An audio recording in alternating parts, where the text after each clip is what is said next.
Morning, everyone. Thanks for joining for this TIG Talk, which I'm now affectionately referring to as like a podcast taped in front of a live virtual audience where you guys get to ask your questions in a raw, unfiltered way, um, giving Manuel the opportunity to answer what's important or top of mind for you.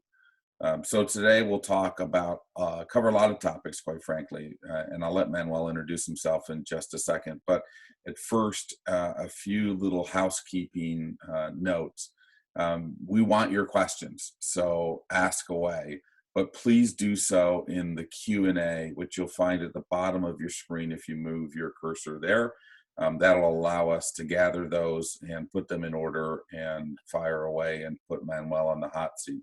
So I'm going to let Manuel introduce himself. I affectionately call him the Hispanic George Clooney. I've known Manuel for a long time. I believe very much that he's one of the great innovators in this space. He's a brilliant mind, and I get to claim him as a pretty good dear friend. So that's awesome. So Manuel, thanks for doing this with me, dude. Introduce yourself, give everyone a sense of your background, and we'll get the ball rolling.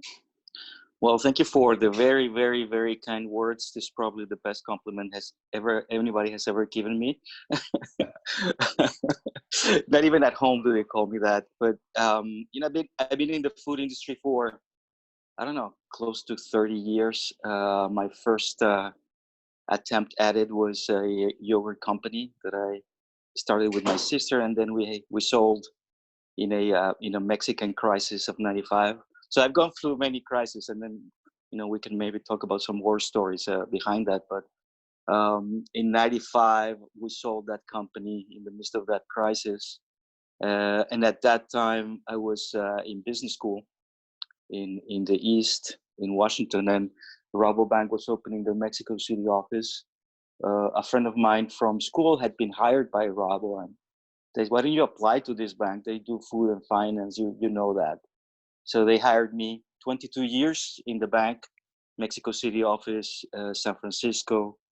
I came to San Francisco in 2012, and here, one of the things that was quite a shock. It was like taking a dive in cold water, was to see innovation. I live in the Silicon Valley area, and you read about it, people tell you about it, but when you're here, you realize that it's a lot more than you thought. And in 2012, I think that what we see today in the entrepreneurship in food and the changes in food were not as evident. It was not as widespread, but I felt that it was something important to do for us at the bank. So that led me to work on the creation of FoodBytes and Terra. And then later on, 2 years ago, I left the bank to build a venture capital firm, which is what I've been doing lately, and that's Riff Ventures. So there's a lot of that I want to come back to. I want to talk to you a bit about the purpose and why you felt there was a need for something like FoodBytes and Terra. The way you say it sounds so much cooler than the way I say it, by the way. And then the other is that talk about first is that you also have a more global perspective, right? Maya, your wife, is from Switzerland. You've spent quite a bit of time in Europe and looking at innovation in Europe and other parts of the world. What do you see, here that's different, both in ecosystem and in brands? And what could we be learning from some of the other countries that are driving innovation right now? Well, that's a great and super interesting question. When you look at different countries and you look at people, talent is everywhere, and you have great ideas. Just amazing teams, very highly educated people all around the globe. There is a difference, however, when you see that in the Bay Area. The thing about food is that when you think about building a business in food, you do not necessarily need to think global. You do not necessarily need to think super big, because you can have a great local regional business that gives you great lifestyle. And however, when you think about tech, you cannot build the best, app of the neighborhood. That doesn't exist.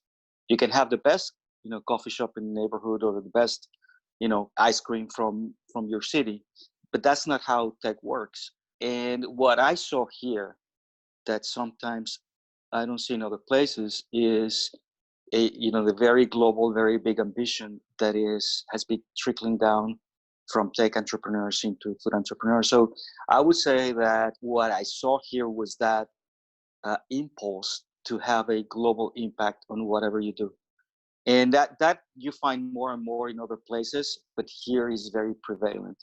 And it's not surprising many times that when you see very big valuations and when you see very big outcomes, you start seeing them first around this area than in other places.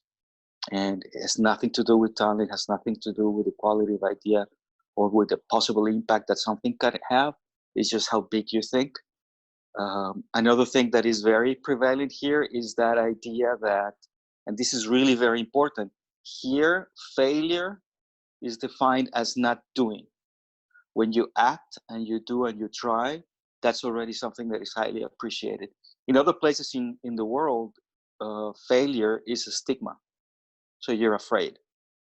So it is a, when you have a conversation with people here, they never say, oh, you failed at doing something.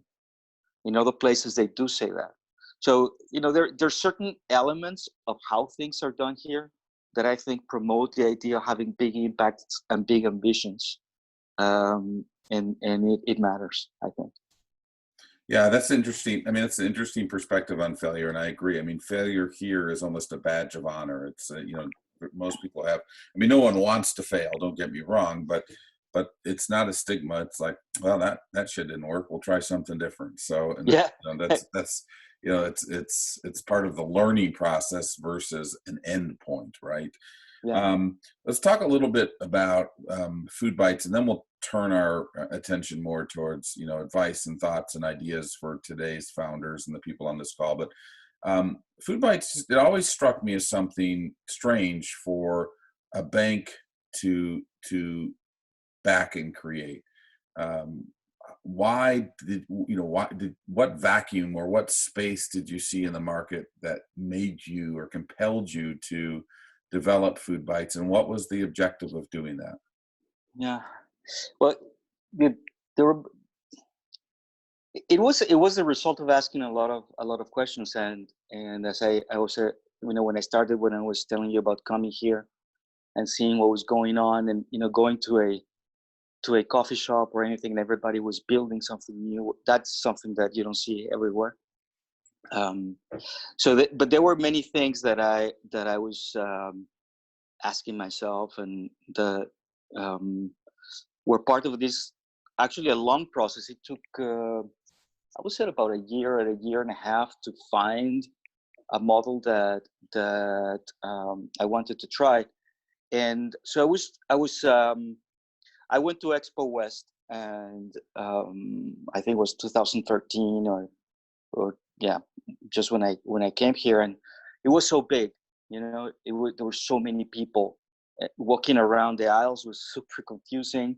It was very hard to notice or to be noticed, and that's when probably the thought process started. Is like, okay, how do you impact? How do you matter? How do you exercise leadership in a way? Because our view in the bank is as you are a leading element of the food ecosystem. And I was thinking, well, if you're leading, you should lead. So if you go to a place and you're not leading, that should be a problem. So I started thinking, okay, we need to exercise some kind of leadership. We need to do something. Then, in getting to know the clients over here in California and in the West, that was also hard because I came from 16 years in the Mexico City office, and I knew people knew me. I knew a lot about the market. I knew a lot about the clients. I could add a lot of value. But then when I came here, everybody knew more than I knew. Everybody, I felt I wasn't bringing something new and something interesting, something something that would add value to what the CEO of a client or the CFO of a client already knew.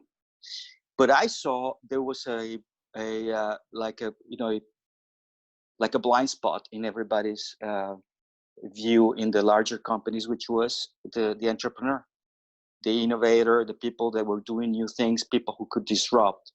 And I started thinking, okay, there are all these people that I see in Expo West. There's a need from the client. How do I get to know them? How do I meet all these entrepreneurs? How do I do it in an efficient way? What am I going to do? Like go knock doors? Are we going to be sending bankers out to do that? That's not their job. To go look at small companies. Can we create something that brings them to us, and can we add some value to them, knowing that probably at this moment we don't have the products or the services so that that was the thought process.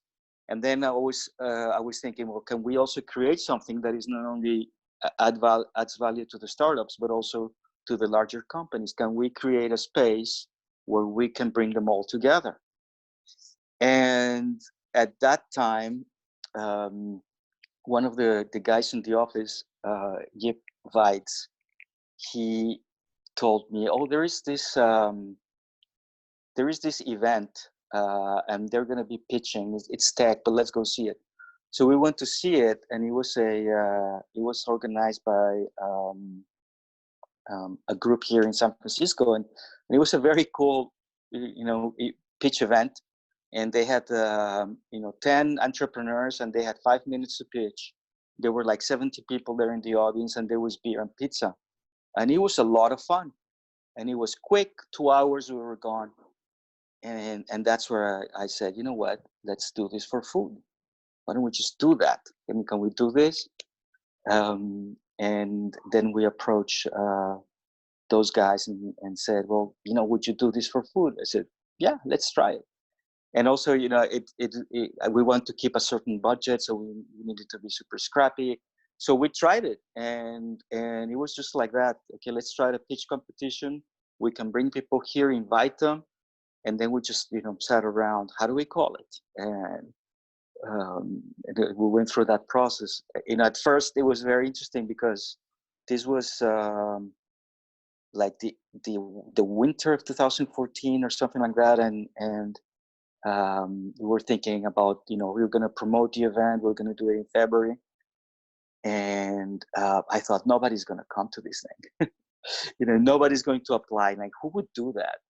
But it was first I saw, 200 companies applied to pitch. And I thought, okay, there's a need here, because why would people apply to something that doesn't exist? To pitch to an audience they don't even know, they have never seen it. There's obviously a need to be in front of investors and companies. And then on the others, took off from there, right? I mean, and it took off from there.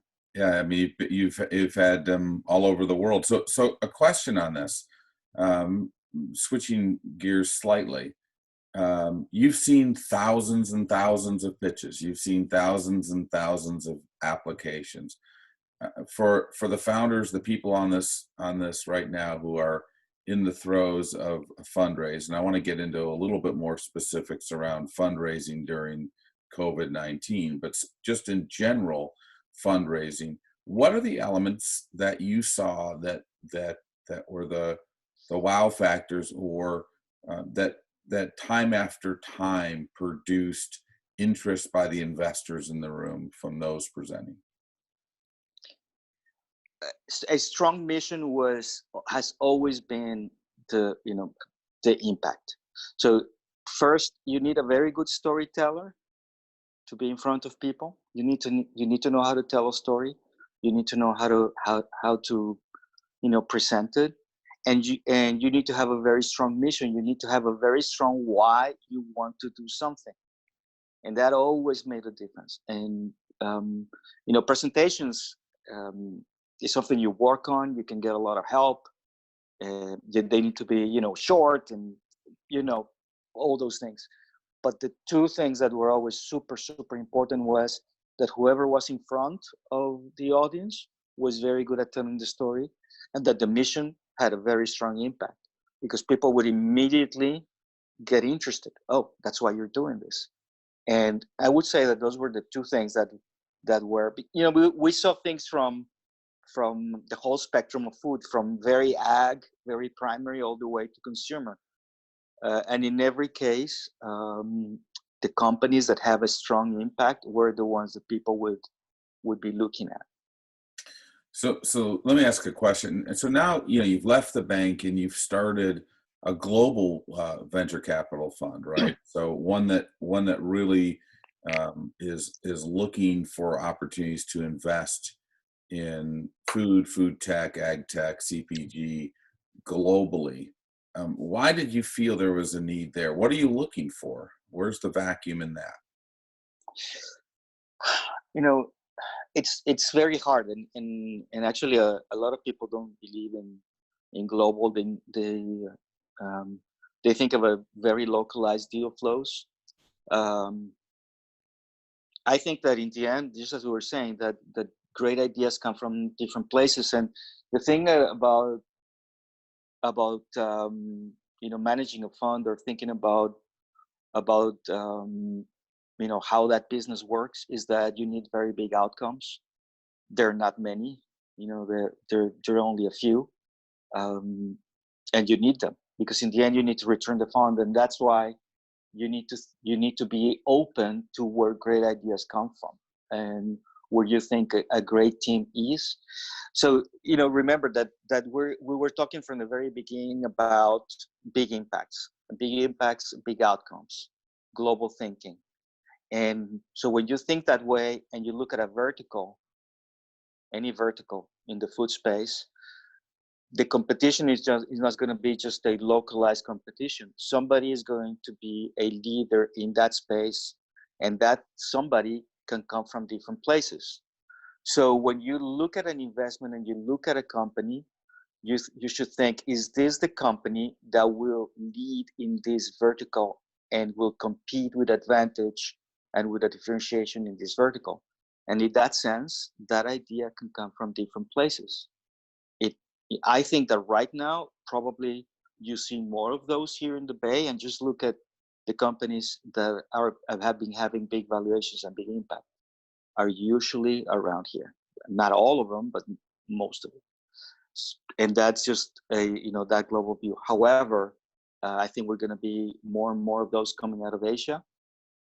So you should be careful not to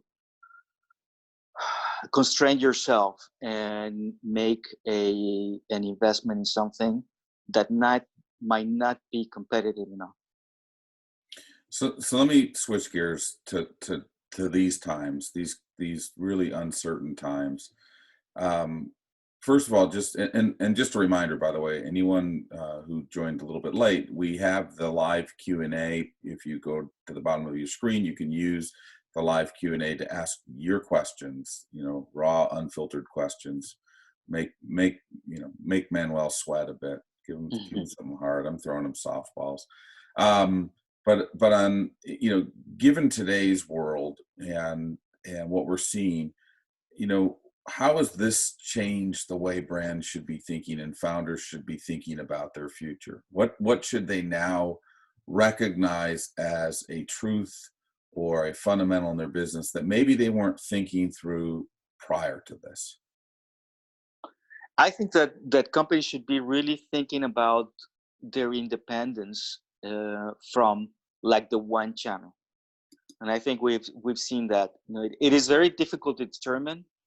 Now we are where we are, and now we're all sheltered at home, so delivery is very important. Companies that have that kind of channel developed are winning. But in the future there will be another thing like this. Things like this are going to happen, and the question is always going to be, do you have a business model that allows you to use different channels, that allows you to use different ways to reach the consumer? Companies that do not have a well-developed attention mechanism, attention, market share, marketing, that they're going to have a problem, because it's always going to be difficult to get attention.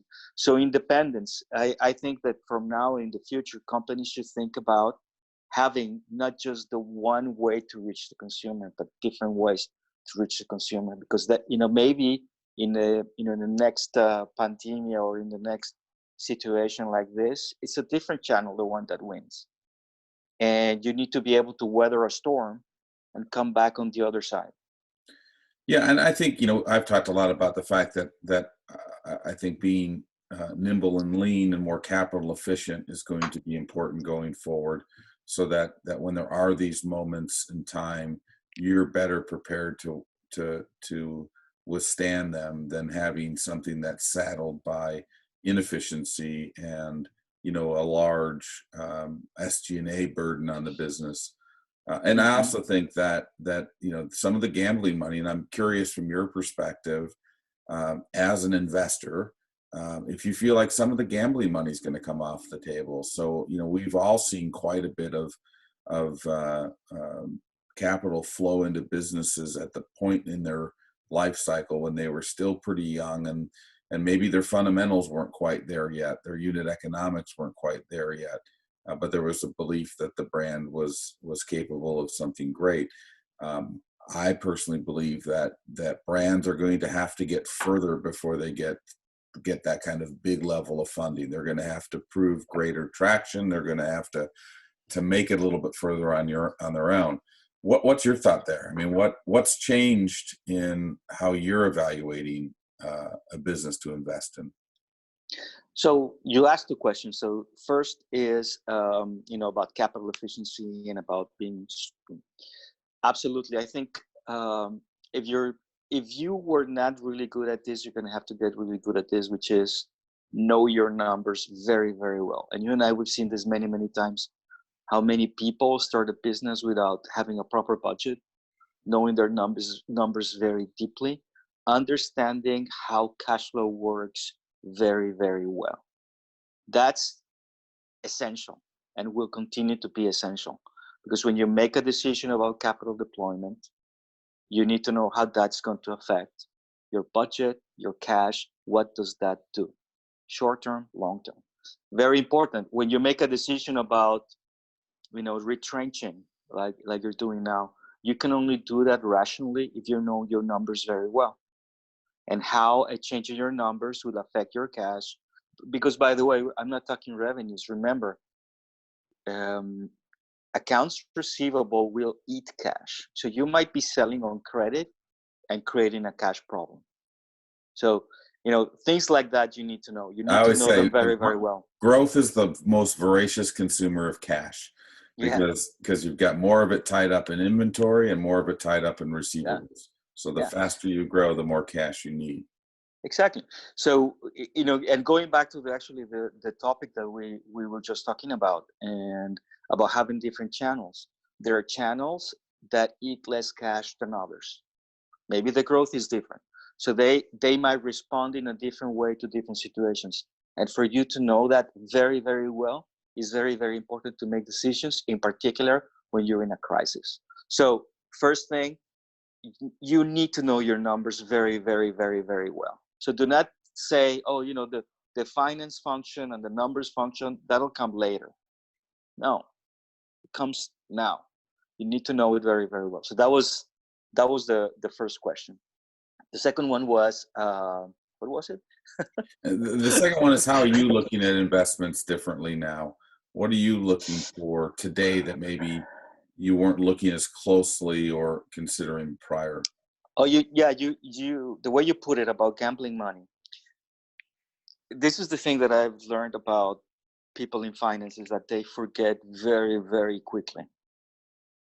It happens in banks, and happens with it. I think that people will come back and make crazy bets. Frankly don't think. Maybe initially at first people are going to be very cautious, and then as returns become again difficult, people are again going to play bigger bets. So what happens now is, okay, now you see valuations coming down, so the possibility of return is different. But then competition comes back, It's easy. It's more difficult to get into deals, get good valuations. People again get, will make big bet. I don't think it's going to change. Okay. And with respect to the valuation of teams, I in that sense it hasn't changed. I think that exceptional teams will succeed, and that's the main focus has always been for me. So I'm going to switch to a few questions from our audience.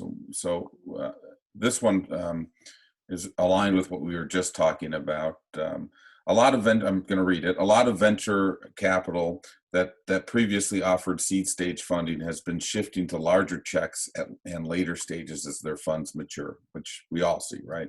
Yeah. It also seems like the same usual suspects are getting the investment. Do you see this changing, pandemic related or otherwise?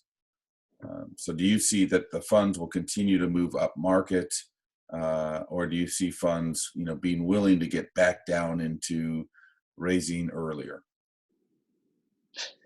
Or funding earlier, I should say, rather than raising earlier. Yes and yes. So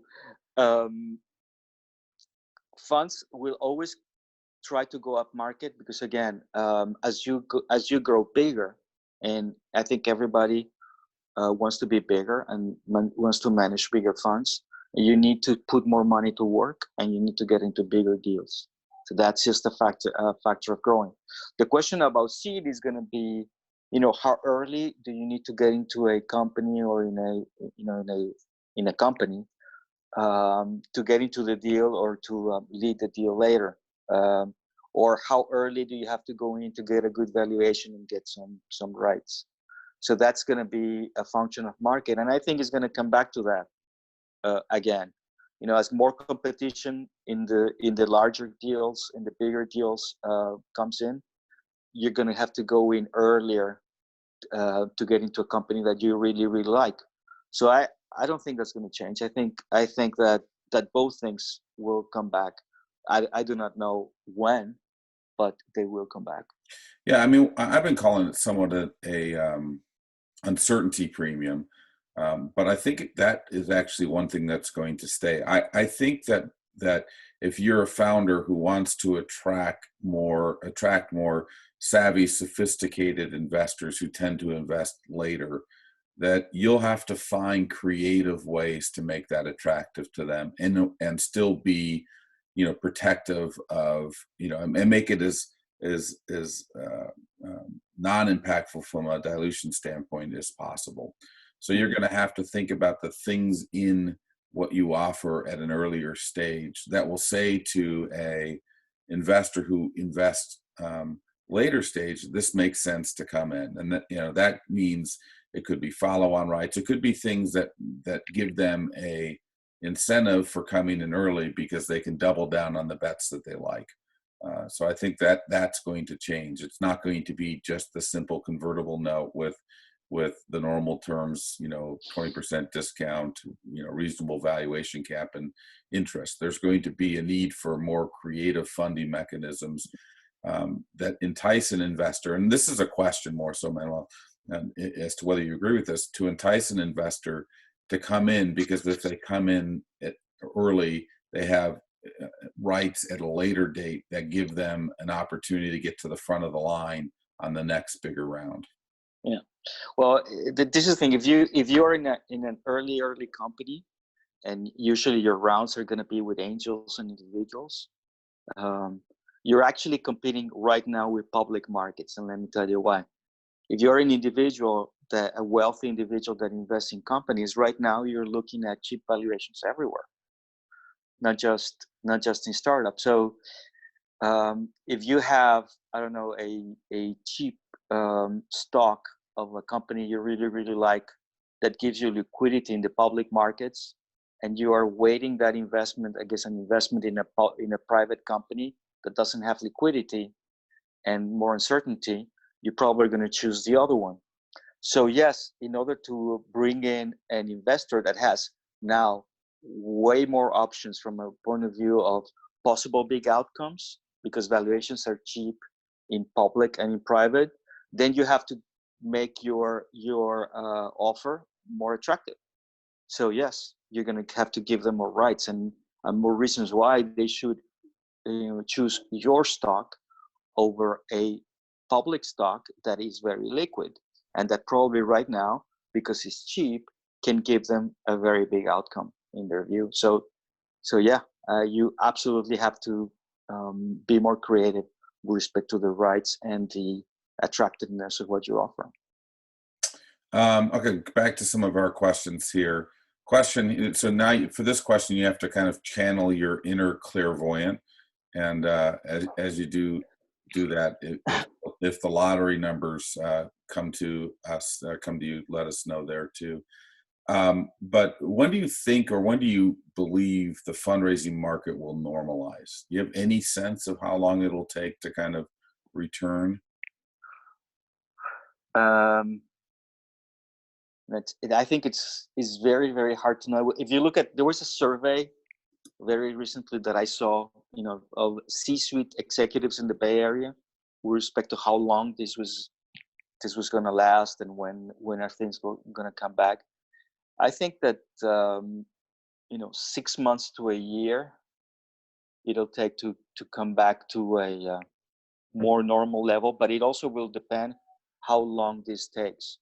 So, which is why it's important to have a very strong view on restrictions and on getting this under control. Yeah, I think you should plan for 6 months to a year, and think about keeping your company alive for a year with what you have, and creating that. We've talked about, I don't know if people have heard about ramen profitability, which is that level of profitability that pays for your expenses and for your living expenses, so you can survive through something. That's how you should think about it. How can I put myself in the position to grow once this is over and weather the storm? So yeah, I think 6 months to a year. Okay. Yeah, and I think obviously if you don't have to raise now, you don't. But quite frankly, a lot of people just don't have that luxury, and Yeah. they're in need of raising. But I think raising what you need for the next 6 to 9 months, staying as capital efficient as you can, and doing those kind of things is critical. A few more questions here from the group. So this one's kind of cool. And Manuel, you can answer this one either directly from yourself or something that you've witnessed.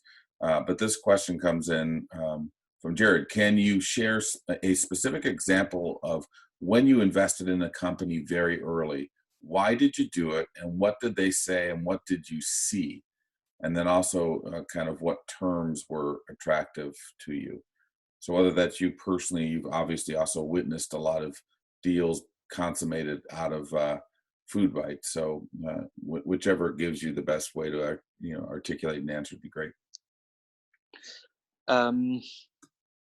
It was first of all, when we sat around the table, the people, the team was just outstanding. The smartest people in the room were them, and every single important gap in a company, or every single important element in that company that will make that company successful, was filled by a star. It's just, let's say that you have a tech component, you have a bio component. So you have an amazing tech person, an amazing, R&D, PhD person, and an amazing CEO. So that was the first thing. The people there, you said, I absolutely want to work with this team. So that was number one. And then number two, that they were in a vertical that has a lot of growth and is very big. So you find yourself in a situation where you see this is a very big market, is going to grow very, very fast.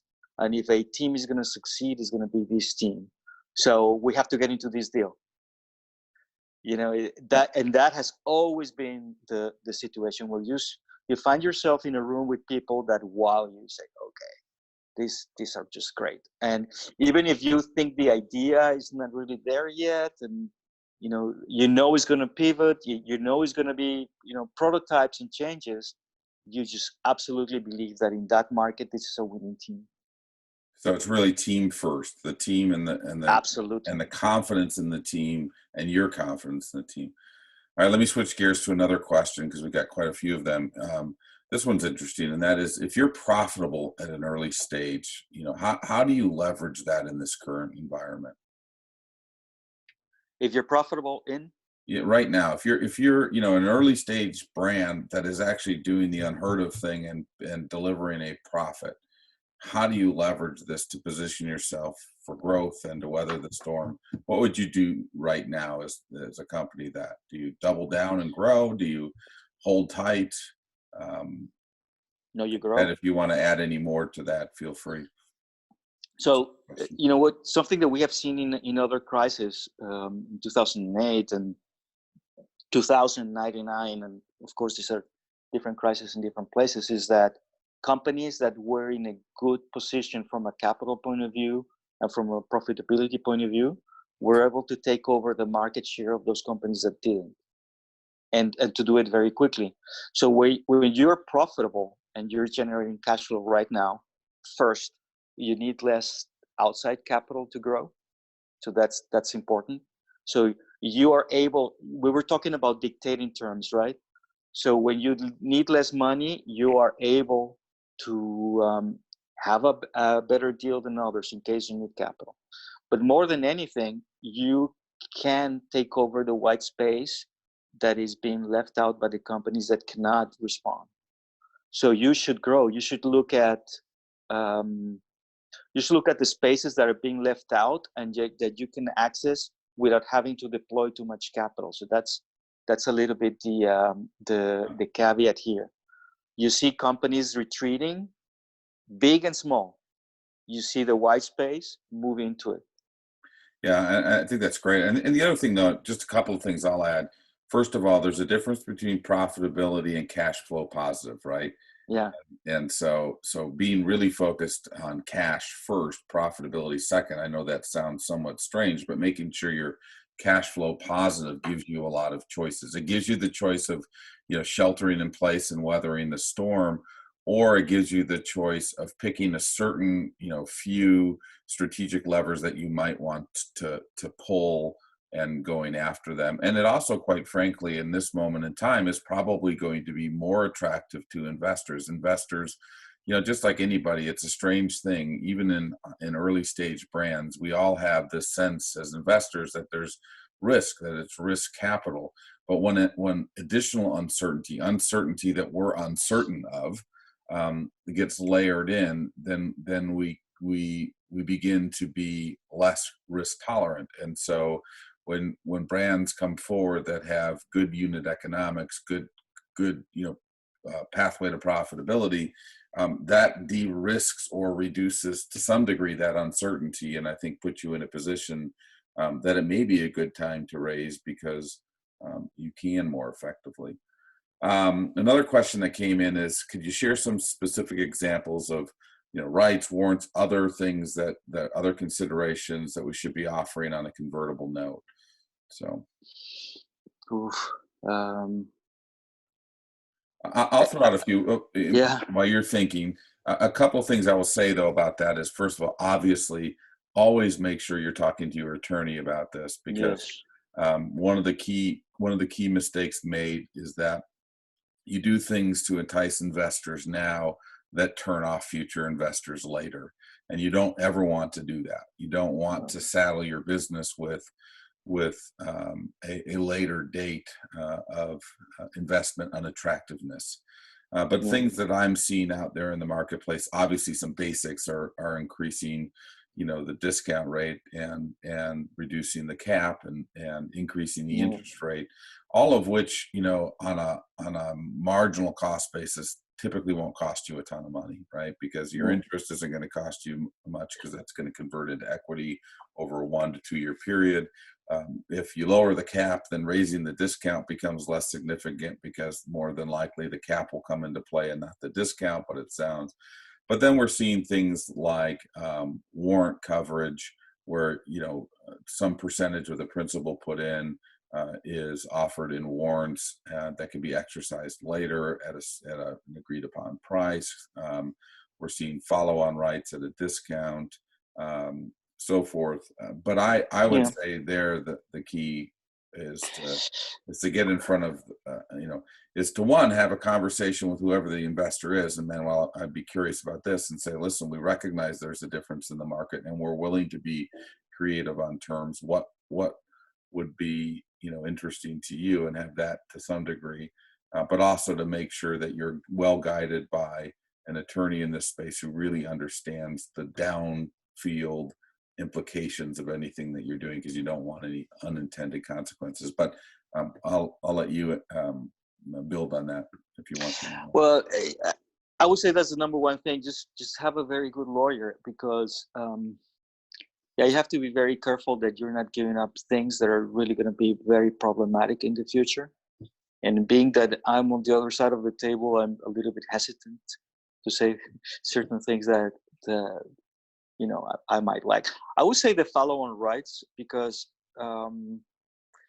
that's very interesting, because when you're going in particular very early, where you're finding, you want to get into a great team and a great idea that you think is going to grow. You want to go in early enough so you get a good valuation, and you're going to be able to follow on. So I would say that those are, and that's, of course, we're talking about things that are different and that are new and going to bring in, because you were talking about the cap and about the interest rate. And that's the classic view of what a convertible note will have. So of course, what you're decreasing there is the cost of doing the deal for the investor, because the cap is lower, or the discount is higher. And then if you can give other follow-on rights, but more than anything, have a very good lawyer next to you, do the numbers, and know exactly what it will mean for you in the next round, so you are comfortable with the economic effect. And we're going back to one of the themes that we were discussing. Know your numbers really, really well, because if you're going to give all those rights, try to do it with not a big amount. If just bring your ask to the level of something that will allow you to weather the storm, and then you can come back to the race when things are more normal. And just be very, very careful. That's my view. Just be very, very careful. Do not give up everything, because in the end, you might end up having a company where your interest and where you're going to get out of all your hard work is just not good enough. And I'll add, again, I'll emphasize the importance of having an expert attorney in this to help you do it. But I'll also add that most good investors don't want to see you do anything that is so aggressive that it impugns your ability to either raise future capital, because that only puts more risk on the investment being made, and or leaves you so disincented as a founder, because by the end of the run, it's such a small part. You're such a small part of the ownership of the business that you're not in it with every fiber of your being. So in some ways, there's a line that most investors don't want to cross, because it isn't in their long-term best interest. They want to get the best deal they can, and there should be an uncertainty premium given, and there's going to be an expectation of it. And some of the things that we talked about from a layman's term make good sense, but every investor is going to have their own triggers. But I think the right investor is always going to also be thinking about what's best for their investment long term, not short term, which means making sure that they're setting you up for success. So they should be on the same page. A couple more questions, changing gears a bit, going back to, we talked a bit about mission. And there's a question from Sarah, which is, how important do you think it is for the mission to be focused on giving back, philanthropy, or sustainability versus just addressing a consumer need? The mission, as when we're talking about the companies that are attractive, like in a pitch competition, or when you're looking at them, the mission is what draws your attention, and it has to be true. So more than anything, it has to be true. That mission has to be true, because where you see growth and where you see that exponential growth is with companies that obsessively go after something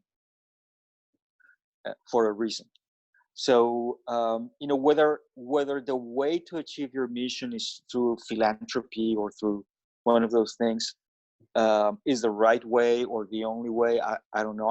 I think there are many ways to go through it. It's certainly one, and it's certainly one that is very attractive, but it's not the only one. I don't think it's absolutely necessary to have that very specific way of going at it. But they're very, very good companies that do that, of course, and they do it really, really well. But I would say that more than anything, your mission has to be true.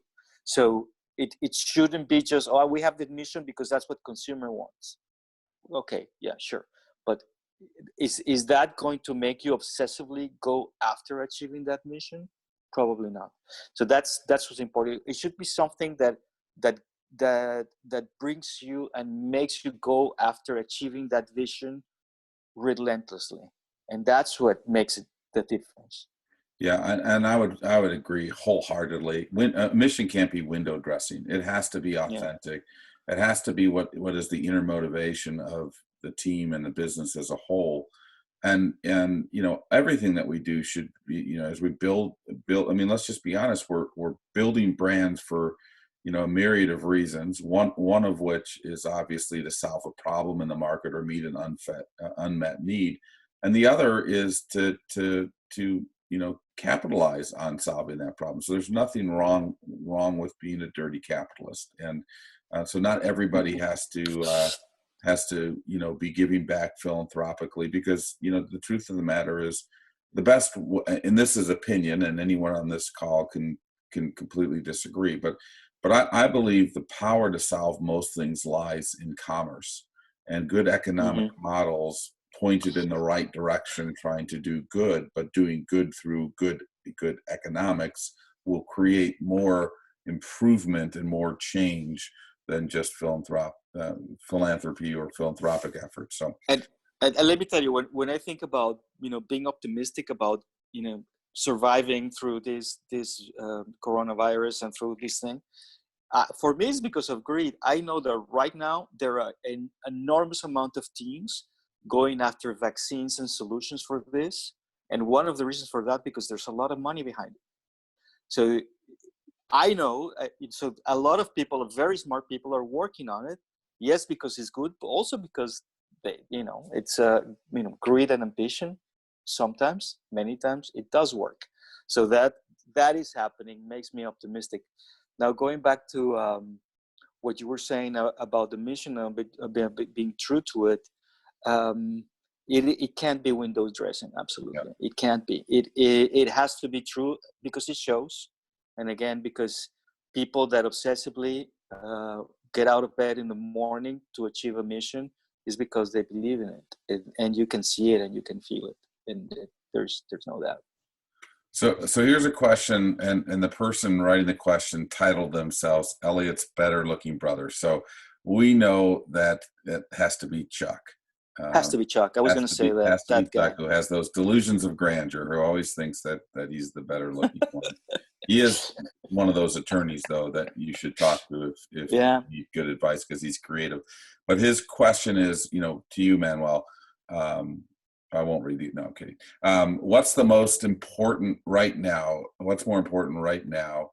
Focusing on profitability and cash burn, or focusing on growth? Cash burn.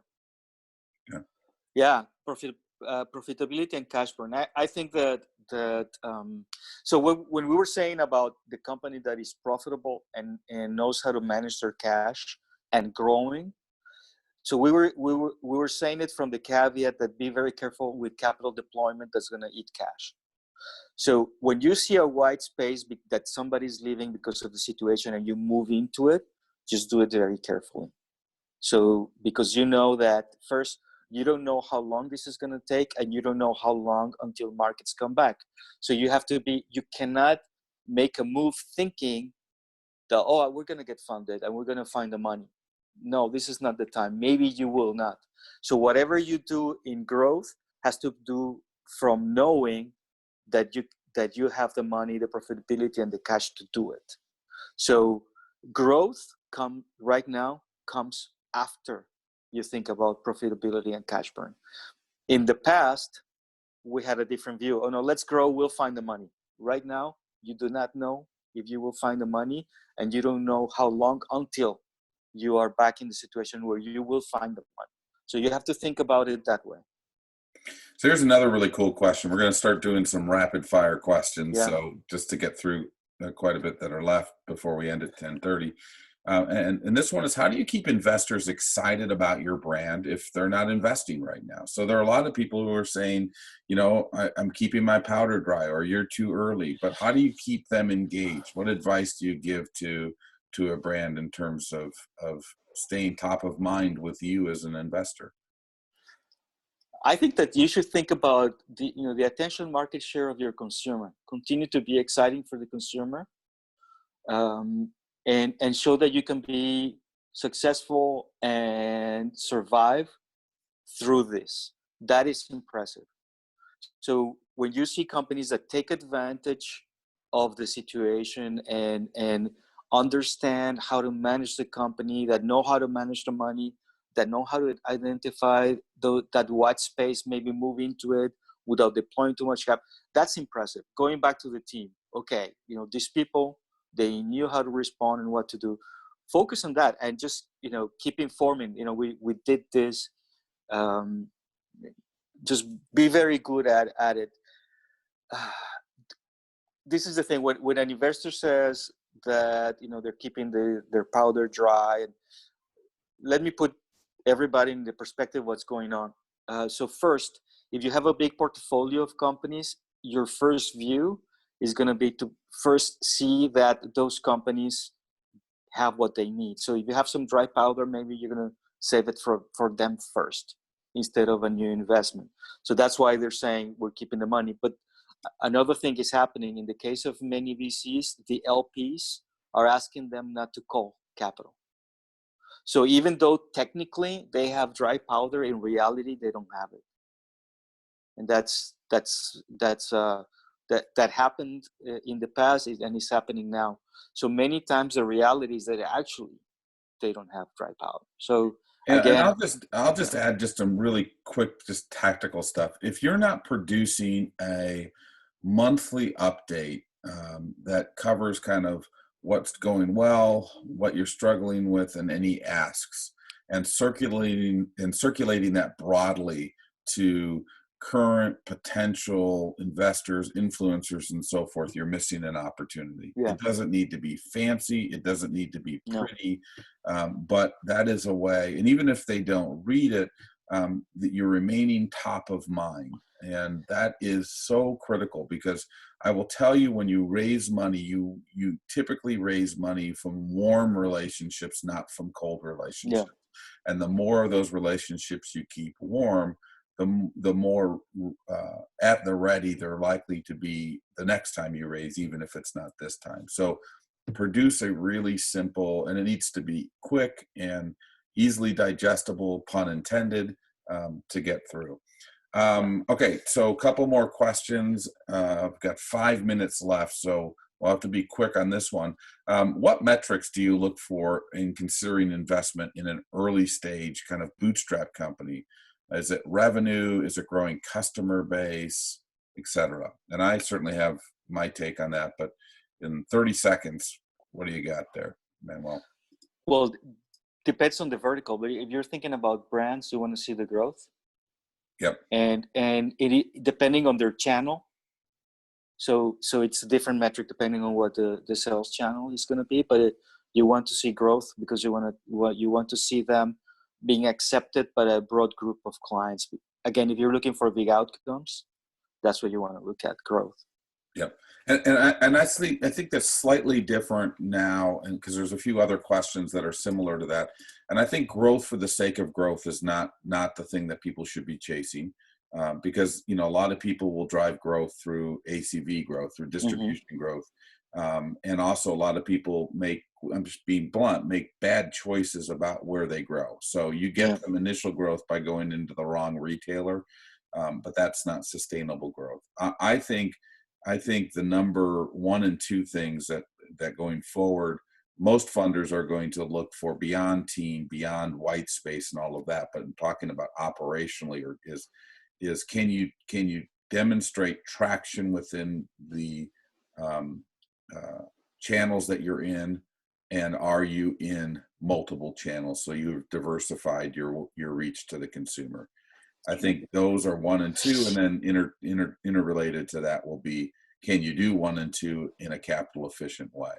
Yeah, just to add very quickly is that, when you're talking about growth, is not that growth that, as long as you keep pedaling the bicycle, it looks at growth, but it really means that the places where you started are actually decreasing. So you have to be able to see through that is real growth in the channel.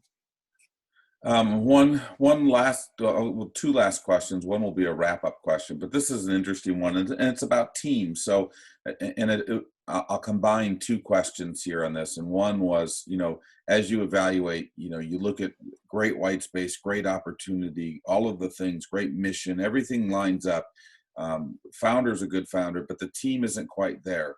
Do you get involved? Would you get involved as an investor in helping them build out that team? I mean, would you look that? So, yes.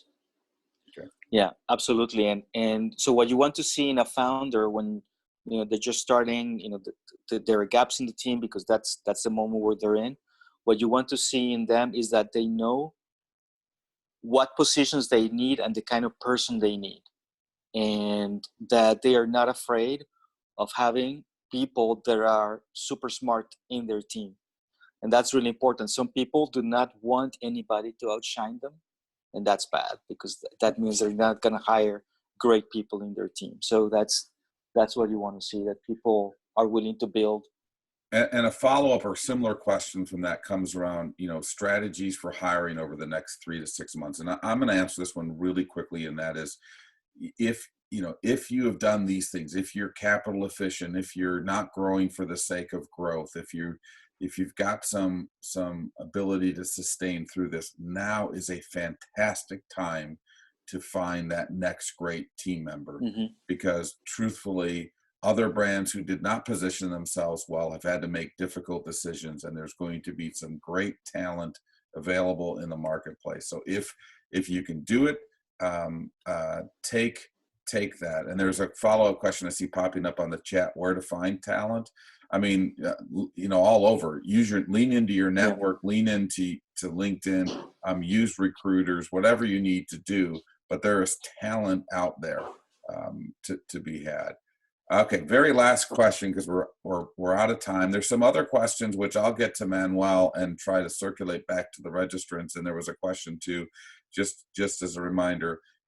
This webinar will be available to watch on our YouTube channel. New Hope is also carrying this webinar as a rewatch. And then also we will be converting these audio files now into a podcast for your listening pleasure. So this could be better than melatonin for those of you suffering from sleepless nights during this stress.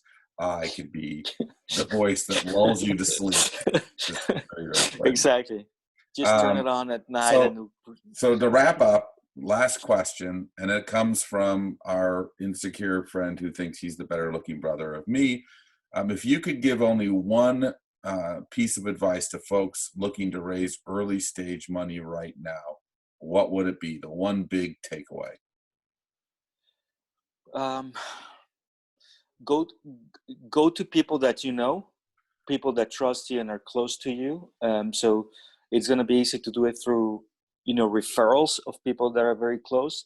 And second, don't look for a lot of money. Just make the round as small as you can. Yeah.